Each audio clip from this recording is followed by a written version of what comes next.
বন্ধুরা, আপনি যদি ভেবে থাকেন আইপিএলের নিলাম মানে শুধু খেলোয়াড় কেনা বেচা, তাহলে আজকের এই ঘটনাটা আপনার সেই ধারণা পুরোপুরি বদলে দেবে। কারণ আজ যা ঘটেছে সেটা শুধু একটা খেলোয়াড়ের দাম নয়, বরং আইপিএলের পুরো চিন্তাভাবনাকেই নতুনভাবে সংজ্ঞা দিয়েছে। আজ আমরা কথা বলবো এমন এক নিলামের মুহূর্ত নিয়ে, যেটা দেখে নিলাম ঘরে বসে থাকা অভিজ্ঞ ক্রিকেট ম্যানেজারদের মুখেও নিঃশব্দ বিস্ময় নেমে এসেছিল। এমন এক নাম যাকে নিয়ে কিছুদিন আগেও প্রশ্ন উঠেছিল, আর আজ সেই নামই আলোচনার কেন্দ্রে। আমরা কথা বলছি অস্ট্রেলিয়ার লম্বা গড়নের অলরাউন্ডার ক্যামেরন গ্রিনকে নিয়ে। একটা সময় ছিল যখন গত মরশুমে পারফরম্যান্স নিয়ে তাকে নিয়ে সমালোচনা কম হয়নি। কেউ বলেছিল ধারাবাহিক নন, কেউ বলেছিল চুটপ্রবণ, আবার কেউ প্রশ্ন তুলেছিল তিনি আদৌ পুরো মরশুম বোলিং করতে পারবেন কিনা। কিন্তু আইপিএল এমনই এক মঞ্চ যেখানে অতীত নয়, ডিমান্ডই দাম ঠিক করে। নিলামের ঠিক আগে একটা অদ্ভুত কনফিউশন তৈরি হয়। খেলোয়াড়দের তালিকায় ক্যামেরন গ্রিনের নাম অলরাউন্ডার হিসেবে নয়, ব্যাটসম্যান হিসেবে উঠে আসে। সোশ্যাল মিডিয়ায় মুহূর্তের মধ্যে প্রশ্ন ছড়িয়ে পড়ে, তাহলে কি গ্রিন আর বোলিং করবেন না? আর যদি না করেন, তাহলে কি কোনো দল এত বড় অঙ্ক খরচ করতে রাজি হবে? এই প্রশ্নগুলোই নিলামের শুরু থেকেই উত্তেজনা বাড়িয়ে দেয়। নিলাম শুরু হয়, বড় বড় নাম একে একে দল পেয়ে যায়, কিন্তু সকলের চোখ আটকে ছিল সেই একটি মুহূর্তে যখন ক্যামেরন গ্রিনের নাম ডাকা হবে। আর ঠিক তখনই নিলাম ঘরে নেমে আসে এক মুহূর্তের নিস্তব্ধতা। তারপর শুরু হয় আসল লড়াই। প্রথমে এক দল আগ্রহ দেখায়, তারপর আরেক দল। ধীরে ধীরে দাম বাড়তে থাকে, 5 কোটি, 8 কোটি, 10 কোটি। সবকিছু তখনও স্বাভাবিকই লাগছিল, কিন্তু পরিস্থিতি বদলায় যখন বড় ফ্র্যাঞ্চাইজিগুলো সরাসরি খেলায় নামে।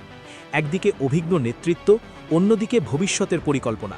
এই দুই চিন্তার সংঘর্ষেই দাম লাফাতে থাকে। 15 কোটি পার করে যায়, 18 কোটি ছাড়ায়, আর তখনই বোঝা যায় এটা আর সাধারণ নিলাম নেই। সবচেয়ে বড় চমক আসে যখন কলকাতা নাইট রাইডার্স পুরোপুরি দৃঢ় অবস্থান নেয়। তাদের দরকার ছিল এমন একজন খেলোয়াড় যে ব্যাট হাতে ম্যাচ ঘুরিয়ে দিতে পারে, আবার প্রয়োজনে বল হাতেও ভরসা দিতে পারে। আর সেই প্রোফাইলের সঙ্গে গ্রিন একেবারে মিলে যাচ্ছিল। একটার পর একটা বিড, একটার পর একটা সিদ্ধান্ত, শেষ পর্যন্ত এমন এক অঙ্কে গিয়ে দাঁড়ায় যেখানে আর কেউ সামনে এগোতে সাহস করে না, 25 কোটির বেশি। কিন্তু গল্প এখানেই শেষ নয়, কারণ আইপিএলের কিছু নির্দিষ্ট নিয়ম আছে যেগুলো অনেক দর্শকই জানেন না। নির্দিষ্ট ক্ষেত্রে বিদেশি খেলোয়াড়দের পারিশ্রমিকের একটা সীমা থাকে, ফলে কাগজে কলমে যতই দাম উঠুক না কেন, পুরো অঙ্কটা খেলোয়াড়ের হাতে পৌঁছয় না। এই বিষয়টা নিয়েই তৈরি হয় আরেক দফা আলোচনা। তাহলে প্রশ্ন আসে, এই দামে ক্যামেরন গ্রিন কি সত্যিই উপযুক্ত? যদি শুধুই পরিসংখ্যান দেখা হয় তাহলে হয়তো বিতর্ক থাকবে, কিন্তু ফ্র্যাঞ্চাইজিগুলো শুধু রান বা উইকেট দেখে না, তারা দেখে সম্ভাবনা, ভার্সাটিলিটি, ম্যাচ উইনিং ইম্প্যাক্ট। গ্রিন এমন একজন খেলোয়াড় যিনি ওপেন করতে পারেন, মিডল অর্ডারে খেলতে পারেন, আবার প্রয়োজনে ফিনিশারের ভূমিকাও নিতে পারেন। তার উচ্চতা ও বাউন্স কিছু পিছে আলাদা সুবিধা দেয়, আর এটাই বড় দলের চোখে সবচেয়ে মূল্যবান সম্পদ। পরবর্তীতে গ্রিন নিজেও পরিষ্কার করেন, তার নামের পাশে ব্যাটসম্যান লেখা থাকাটা শুধুই টেকনিক্যাল ভুল, তিনি ফিট এবং বোলিং করার জন্য প্রস্তুত। এই বক্তব্যে স্বস্তির নিঃশ্বাস ফেলেন সমর্থকেরাও। আসলে ক্যামেরন গ্রিনের জার্নিটা কখনোই সহজ ছিল না।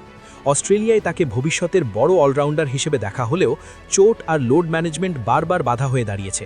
তবুও এই নিলাম প্রমাণ করে বিশ্বের সবচেয়ে বড় লিগ এখনও তার উপর বিশ্বাস রাখে। কলকাতা নাইট রাইডার্স হয়তো ভবিষ্যতের দিকে তাকিয়ে এক বড় বাজি খেলেছে।